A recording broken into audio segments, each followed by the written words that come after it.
Magandang umaga sa iyo, Master. Gandang umaga rin. Master, magtatanong sana ako, Master, ngayon.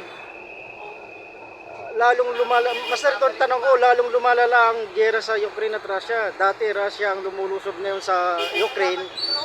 Ngayon, Ukraine naman ang lumulusob. Ano ang masasabi mo?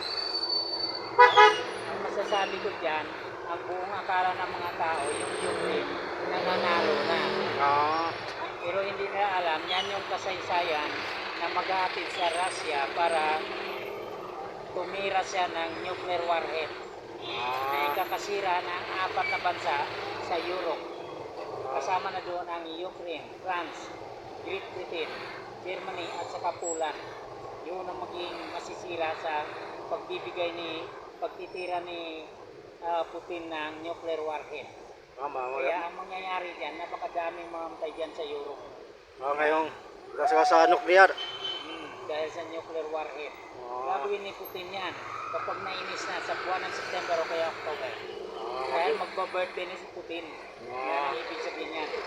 Kaya yan ang masasabi ko sa iyo, walang kahinat na maganda kahit na lumalamang yung Ukraine ngayon. Hindi pa rin nakakatuwa yun.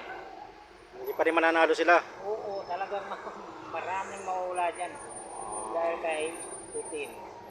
God bless. Thank you, Master. Thank you.